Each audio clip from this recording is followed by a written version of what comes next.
Hello all dear student, most welcome. I hope आप सभी अच्छे से होंगे। आज हम फिर एक नया वैकेंसी अपडेट लेके आए हैं that is related to the Punjab state PSTCL and PSPCL।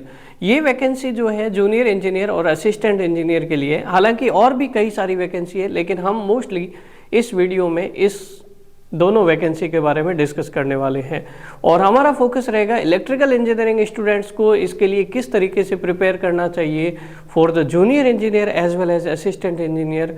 Detail से सारा डिस्कस करने वाले हैं। यहाँ पर मोस्टली हम 4 पॉइंट के ऊपर फोकस करेंगे। सबसे पहले हमारे पास vacancies information, second eligibility criteria, third exam pattern and fourth very important as per the previous paper analysis subject wise weightage क्या रहना चाहिए, सब्जेक्ट वाइज डिस्ट्रीब्यूशन क्या रहना चाहिए, आपका प्रिपरेशन स्ट्रेटेजी क्या रहना चाहिए। हर एक सब्जेक्ट को, हर एक टॉपिक्स को हम जो है यहाँ पर डिटेल से डिस्कस करने वाले हैं। सो दिस इज अमृत वंश Zakir, IAS qualified in electrical engineering branch. Let start. सबसे पहले हम थोड़ा सा गो थ्रू कर देते हैं कि नंबर ऑफ वैकेंसीज हमारे पास कितनी अवेलेबल है। यहाँ पर हम जो है टोटल देर आर 609 वैकेंसीज। हम जो है 2 वैकेंसीज के बारे में मोस्टली फोकस करने वाले हैं। That is the assistant engineer जिसकी हमारे पास PSTCL एंड PSPCL दोनों को मिला के 61 वैकेंसीज है एंड सेकंड हमारे पास जूनियर इंजीनियर इलेक्ट्रिकल 110 वैकेंसीज है। इन दोनों के बारे में हम डिस्कस करेंगे, ठीक है। यहाँ पर एलिजिबिलिटी क्राइटेरिया देख लेते हैं। असिस्टेंट इंजीनियर के लिए हमारे पास एलिजिबिलिटी क्राइटेरिया क्या है? BE BTech होना चाहिए या BSc भी चलेगा। BE BTech हो या फिर आपके पास BSc हो, फुल टाइम रेगुलर होना चाहिए। कौन सी ब्रांच में? इलेक्ट्रिकल एंड EEE ब्रांच में। इलेक्ट्रिकल में भी चल सकता है, EEE ब्रांच में, electrical and electronics engineering with minimum 55% marks और equivalent degree recognised by AICTE। जैसे हमारे पास AMI वगैरह होता है या फिर और भी कई इंस्टीट्यूशन कोर्सेज चलाते हैं, रिकॉग्नाइज होने चाहिए, वो भी एलिजिबल है। यहाँ पर जूनियर इंजीनियर इलेक्ट्रिकल के लिए जो हमारे पास एलिजिबिलिटी क्राइटेरिया है 3 ईयर या 4 ईयर का फुल टाइम रेगुलर आपके पास डिप्लोमा होना चाहिए इन सेम ब्रांच इलेक्ट्रिकल या फिर EEE ब्रांच में, या फिर BE BTech also allowed BSc electrical और या EEE ब्रांच में होना चाहिए। मिनिमम 50% आपके पास स्कोर होना चाहिए विद डिग्री, ठीक है। तो यहाँ पर आपको ध्यान देना है कि एवरिंग student are not eligible for this. तो ये जो है हमारे पास जिनका डिप्लोमा कंप्लीट हो गया है या डिग्री BE BTech कंप्लीट हो गया है वो इसके लिए एलिजिबल रहेंगे। सिमिलरली जूनियर इंजीनियर सिविल के लिए भी ऐसा ही हमारे पास पैटर्न रहेगा एंड जूनियर इंजीनियर कम्युनिकेशन में इलेक्ट्रॉनिक्स स्टूडेंट्स एलिजिबल रहेंगे and electronics and telecommunication engineering के स्टूडेंट्स एलिजिबल रहेंगे। यहाँ पर कम्युनिकेशन में जो हमने वैकेंसी इंफॉर्मेशन है वो नहीं डिस्कस किया है। तो कम्युनिकेशन स्टूडेंट्स के लिए इलेक्ट्रॉनिक्स में 6 नंबर ऑफ पोस्ट है और सिविल के लिए हमारे पास टोटल नंबर ऑफ 15 पोस्ट है, ठीक है। आगे हम बढ़ते हैं, थोड़ा सा गो थ्रू करते हैं फटाफट। एग्जाम स्कीम, एग्जामिनेशन स्कीम आपका किस तरह से रहने वाला है? There are 5 part in CBT based exam. CBT based exam होगा हमारे पास कंप्यूटर बेस्ड टेस्ट एग्जाम। पहले असिस्टेंट इंजीनियर के लिए पंजाब स्टेट में गेट के थ्रू रिक्रूट करते थे। जूनियर इंजीनियर के लिए तो फिर भी हमारे पास एग्जाम होता था, लेकिन अब हमारे पास जो है गेट के थ्रू नहीं रिक्रूट करके इसका सेपरेट एग्जाम करेंगे, that is the CBT based exam होगा। तो यहाँ पर 5 पोर्शन क्या रहने वाले, सबसे पहले वो देख लेते हैं। सबसे पहले आपका जो कंसर्न सब्जेक्ट है, कंसर्न कोर्स है, टेक्निकल क्वेश्चंस है, वो हमारे पास 50 क्वेश्चंस रहेंगे आउट ऑफ 100। टोटल 100 क्वेश्चंस रहेंगे, उसमें से 50% वेटेज किसका है? टेक्निकल पार्ट का है, ठीक है। It plays a very important role in your selection. Second हमारे पास पंजाबी लैंग्वेज जिसके 20 क्वेश्चंस रहेंगे। उसके बाद थर्ड हमारे पास GK रहेगा जो इंडिया से रिलेटेड रहता है, बेसिक GK रहता है, ज़्यादा टफ भी नहीं रहता है। 10 क्वेश्चंस रहते हैं। लॉजिकल रीजनिंग एंड एप्टीट्यूड उसके 10 क्वेश्चंस और जनरल इंग्लिश के 10 क्वेश्चंस रहेंगे। ये हमारे पास पेपर जो है इंग्लिश लैंग्वेज में होगा, पंजाबी वाले पार्ट को छोड़ के बाकी सारा इंग्लिश में रहेगा, ठीक है। उसके बाद 100 ऑब्जेक्टिव क्वेश्चंस होंगे, ये हम देख चुके हैं। हर एक क्वेश्चन का वेटेज कितना होगा? 1 मार्क्स का होगा और negative marking 1/4 of assigned mark, that means 0.25 mark होगी, ठीक है। टोटल टाइम पीरियड कितना रहने वाला है? 2 आवर 120 मिनट्स 120 मिनट्स का रहेगा। ये वही पैटर्न है जैसे राजस्थान में और महाराष्ट्र में IBPS करवाती है एग्जाम, है ना, 2 घंटे का टाइम देती है हमारे पास, और यहाँ पर हमारे पास जो है 100 क्वेश्चंस करने, ठीक है। लगभग वैसा ही पैटर्न है। महाराष्ट्र में मराठी इंक्लूड कर देते हैं, राजस्थान में राजस्थान जीके एंड हमारे पास हिंदी इंक्लूड कर देते हैं, और पंजाब में पंजाबी लैंग्वेज को इंक्लूड किया है। ठीक है, तो यहाँ पर जो एग्जाम कंडक्टिंग एजेंसी है दैट इज़ द टीसीएस, उसको हम फोकस करते हुए ये भी देखेंगे कि असिस्टेंट इंजीनियर का लेवल किस तरह से रह सकता है। जूनियर इंजीनियर के पेपर को भी हम जो है डिटेल से एनालिसिस करेंगे। ठीक है, ये हमारा नेक्स्ट टारगेट है। अगर हम देखें, पेपर एनालिसिस बहुत ज़रूरी होता है। तो 2025 में जूनियर पीएचटीसीएल और पीएचपीसीएल जीई के जो हमारे पास 3 पेपर हुए, एक फेब 2025 में हुआ जिसको शिफ्ट 1 पेपर बोल सकते हैं, एक जून 2025 में शिफ्ट 2 का पेपर मॉर्निंग शिफ्ट में, और शिफ्ट 3 में हमारे पास जून 2025 में शिफ्ट 3 में जो ये पेपर हुआ। 3 पेपर को हम एक रेफरेंस लेके चलते, पूरा डिटेल से रिसर्च किया गया है आपके एग्जाम के हिसाब से कैसे प्रिपेयर किया जाए, और फाइनल हम एक कंक्लूजन निकाल के देंगे कि आपको इस पॉइंट पे, इस रास्ते पे चलना है, तो फॉलो दैट पाथ, करेक्ट। तो हम देखते हैं यहाँ पर कि हमारे पास जो है कौन कौन से सब्जेक्ट और एरिया से क्वेश्चंस पूछे गए हैं।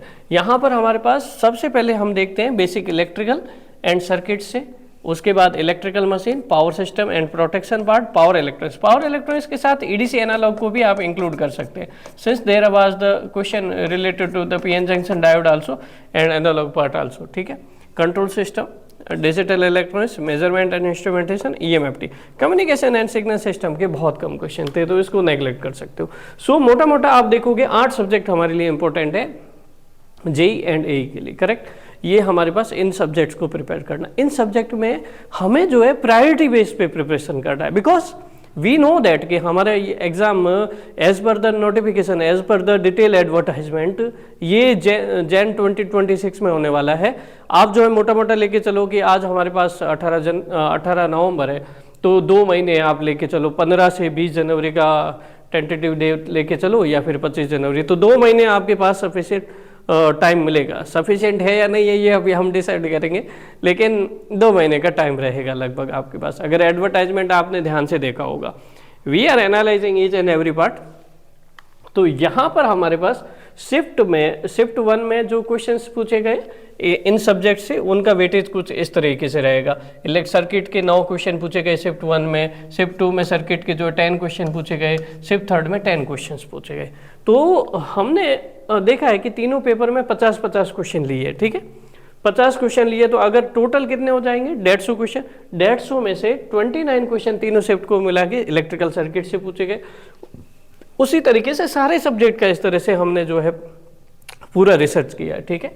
इलेक्ट्रिकल मशीन के 26 क्वेश्चंस आपको देखने को मिलेंगे 150 में से। सेपरेट शिफ्ट वाइज भी देख सकते हो, या हम ये कंबाइंड करके देखते हैं, ठीक है। पावर सिस्टम प्लस प्रोटेक्शन में 26 क्वेश्चन, देन हमारे पास power electronics and ADC analogs 23 questions, and control system से 13 क्वेश्चंस आपको पूछे गए, डिजिटल इलेक्ट्रॉनिक्स से 11 क्वेश्चंस पूछे गए, और मेजरमेंट एंड इंस्ट्रूमेंटेशन से 9 क्वेश्चंस पूछे गए, एंड आपके पास ईएमएफटी से 8 क्वेश्चन पूछे गए। देखो यहाँ पे वेरिएशन ज़्यादा नहीं है। आप देखोगे 2025 में जो फेब में पेपर हुआ उसका देखो, यहाँ पर हमारे पास जो है नंबर ऑफ क्वेश्चन अप्रोक्सीमेटली हमारे पास शिफ्ट 2 में भी उतना ही है, और शिफ्ट 3 में भी 1-2 क्वेश्चन का वेरिएशन है, ज़्यादा वेरिएशन नहीं है। ऐसा नहीं है कि किसी पेपर में 3 क्वेश्चन शिफ्ट 1 में पूछे थे तो 10 क्वेश्चन शिफ्ट 2 में पूछे, ऐसा नहीं है। इसका पैटर्न जो है कंसिस्टेंट ही इसी तरीके से रहेगा, इसीलिए हमने जो है पेपर एनालिसिस किया। Weightage analysis is very much important, ठीक है। अब हम फाइनल परसेंटेज वेटेज देखते हैं।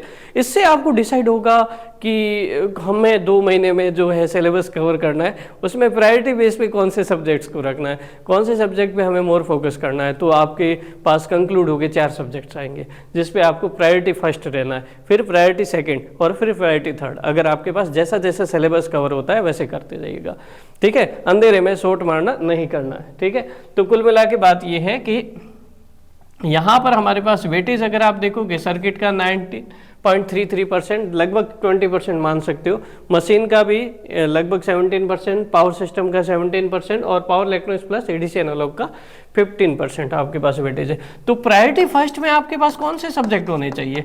प्रायोरिटी फर्स्ट में आपके पास ये 4 सब्जेक्ट होने चाहिए, ठीक है। इसमें भी हम जो है आपको कंक्लूड करके आगे बताएंगे कि किन टॉपिक्स से ज़्यादा क्वेश्चंस पूछे गए। इनका पूरा कंक्लूजन जो है वो टॉपिक्स ऐसे हैं जिनको सब्जेक्ट वाइज तो हमें देखना ही है कि इन 4 सब्जेक्ट को सबसे पहले प्रिपेयर करना है। Basic electrical circuit, second electrical machine, power system protection and third power electronics and ADC analog. ये 4 सब्जेक्ट आप जो है अच्छे से प्रिपेयर करो। ईडीसी एनालॉग को हम इसलिए ले रहे हैं कि ईडीसी एनालॉग के बहुत सारे टॉपिक्स इसमें नहीं पूछे जाते, कुछ सर्टेन टॉपिक्स है वो ईडीसी एनालॉग के इसमें पूछे जाते हैं। ठीक है, आप तो बोलोगे सर ईडीसी एनालॉग को इसके साथ ले रहे हो, 5 सब्जेक्ट हो गए, 4 सब्जेक्ट कहाँ से हुए? सिंस ईडीसी एनालॉग का कुछ सर्टेन पोर्शन है वो इसके साथ लिया जा रहा है, वो हम जो है और ज़्यादा इन डेप्थ आप चाहते हो तो हम जो है कोर्स में तो वैसे भी डिस्कस करने वाले ही हैं। ठीक है, तो यहाँ पर हमारे पास उसके बाद प्रायोरिटी सेकंड पे जो हमारे पास आ जाता है that is the control system and digital electronics. इस पे आप जो है प्रायोरिटी सेकंड में आप जो है प्रिपरेशन कर सकते हो। एंड प्रायोरिटी थर्ड में आपके पास जो है हमारे पास रहेगा ईएमएफटी एंड मेजरमेंट इंस्ट्रूमेंटेशन। तो इस तरीके से आप जो डिसाइड करिएगा कि कौन से सब्जेक्ट को हम जो है कैसे प्रिपेयर करें। प्रायोरिटी डिसाइड करना भी जरूरी है, स्मार्ट वर्क होना आजकल जरूरी है। ऐसा नहीं कि कोई सब्जेक्ट छोड़ना है, ऐसा नहीं कह रहे हम। हमें ये होना चाहिए कि पहले कौन सा सब्जेक्ट स्टार्ट करें सो दैट उस सब्जेक्ट का 2 महीने तक अगर बीच में अगर डेली 1 आवर का रिविजन करते हो, क्योंकि मेरा स्ट्रेटेजी हमेशा स्टूडेंट्स के लिए यही रहता है कि डेली 1 आवर का रिविजन होना चाहिए। जो भी आपके पास टाइम पैटर्न है उसमें अगर आप जो है डेली 1 आवर का रिवीजन करते हो तो स्टार्टिंग के ये सब्जेक्ट्स हैं 2 महीने में आपका जो है इनका रिवीजन, स्टार्टिंग के 4 सब्जेक्ट्स का रिवीजन बहुत टाइम हो जाएगा। अगर डेली 1 आवर का रिवीजन करते हो तो आपके पास इनके क्वेश्चंस अच्छे से प्रिपेयर हो जाएंगे ना, तो आप एग्जाम में कॉन्फिडेंस के साथ बैठ पाओगे। जनरली क्या होता है एग्जाम में हमारे पास पता नहीं सीबीटी में एक तरह का फोबिया होता है, जब हम क्वेश्चंस करते हैं तो सोचते हैं कि पता नहीं क्या होगा, ऐसा 5 मिनट तो फालतू टाइम वेस्ट कर देते हैं। रियलिटी में अगर हमें रिवीजन प्रॉपर होता है तो क्वेश्चन रिफ्लेक्टिंग, क्वेश्चन का रिकॉल कैपेसिटी जो है वो बढ़ जाता है रिवीजन अच्छा होने से। तो अगर आप जो है हाई प्रायोरिटी वाले सब्जेक्ट्स को पहले करोगे देयर इज़ मोर चांसेस कि आप जो है अच्छे से इसका रिवीजन करते रहो एंड सो ऑन। 2 महीने में आपको जो है स्मार्ट वर्क करना है। यू आर एन इंजीनियर, ऐसे जो है हमारे पास हवा में सोटे नहीं मारने। कुल मिला के बाद ये है कि हमें जो है अच्छे से प्रिपेयर करना है। ठीक है, कौन से सब्जेक्ट को कब प्रिपेयर करना है, कैसे करना है, ये सब आपके टाइम मैनेजमेंट में, आपके टाइम टेबल में होना चाहिए, आपके शेड्यूल में होना चाहिए। ठीक है, so we have decided 3 category कि आपको पहले कौन सा करना है, दूसरा कौन सा करना है। तो उसके हिसाब से हमने यहाँ पर भी देखा होगा focus 70% of your time on machines, power system, circuits, power electronics, 20% rest on control system and digital and last 10% आपको जो है मेजरमेंट एंड ईएमएफटी। ऐसा ही हमने किया है, ऐसा ही हमने जो है 3 कैटेगरी को डिसाइड किया। ठीक है, और इसी से रिलेटेड हमारे पास जो है यहाँ पर क्वेश्चंस जो है ज़्यादा पूछे जा सकते हैं। अब जो ज़्यादा टॉप 10 मस्ट प्रिपेयर टॉपिक्स ऐसे जो है बेस्ड ऑन 150 क्वेश्चंस एनालिसिस, जिसके बारे में क्वेश्चंस पूछे गए बहुत ज़्यादा तीनों शिफ्ट में, उसके बारे में अगर बात करें डीसी मशीन्स में हमारे पास ये 3 टॉपिक्स है। जनरेटर से रिलेटेड ईएमएफ इक्वेशंस है, आर्मेचर रिएक्शन है, योक, एमएनए, कंस्ट्रक्शंस के बारे में क्वेश्चंस पूछे गए। इंडक्शन मोटर में slip, starting torque and various test जो रहते हैं, open circuit test, short circuit test and Sumpner back to back test, उनके बारे में क्वेश्चंस पूछे गए। उसके बाद हमारे पास जो है transmission, power system protection, transmission line, उसमें sag, fault, CT PT, lightning arrester, मतलब प्रोटेक्शन से रिलेटेड क्वेश्चंस थे और पावर सिस्टम ट्रांसमिशन से रिलेटेड क्वेश्चंस थे। उसके बाद पावर इलेक्ट्रॉनिक्स में HCR, firing angle, dv dt triggering, natural commutation process, other commutation process, उसके बारे में क्वेश्चंस पूछे गए। सर्किट में RLC circuit, resonance, bandwidth and quality factor. इसका मतलब सर्किट में भी इसका फेवरेट टॉपिक कौन सा है, रेजोनेंस वाला पार्ट है ना। कंट्रोल सिस्टम में इसका फेवरेट टॉपिक कौन सा है, that is the compensator, lead lag compensator के आप देखना क्वेश्चंस वहाँ बहुत ज़्यादा पूछे गए हैं। और सीटीपीटी इन प्रोटेक्शन सिस्टम में, और सीटीपीटी से रिलेटेड ये तो हमने नोट कर दिया, मेजरमेंट में भी सीटीपीटी से रिलेटेड क्वेश्चन पूछे गए थे। डिजिटल इलेक्ट्रॉनिक्स में काउंटर एंड फ्लिप फ्लॉप जो है इसका फेवरेट टॉपिक रहा। और हमारे पास एडीसी एनालॉग में zener diode and BJT region से क्वेश्चंस पूछे गए। ठीक है, तो हमारे पास ये इंपॉर्टेंट टॉपिक्स है जिनके बारे में यहाँ पर हम जो है फोकस करना चाहिए। ठीक है, आगे हमारे पास बात करते हैं अब प्रिपेयर कैसे किया जाना चाहिए। हर एक कोर्स को कैसे प्रिपेयर किया जाना चाहिए, किन टॉपिक्स, हमारा जो है वे ऑफ प्रिपरेशन कैसा होना चाहिए, वो हमें डिस्कस करना चाहिए। सबसे पहले a course must have some theoretical basic conceptual clarity, ठीक है। थ्योरेटिकल कंटेंट होना चाहिए, साथ ही साथ जो है आपके पास जो है कंसेप्चुअल क्लियरिटी होना चाहिए। तो स्टेप फर्स्ट में आप जो है थ्योरेटिकल कंसेप्चुअल क्लियरिटी रखो हर एक सब्जेक्ट का।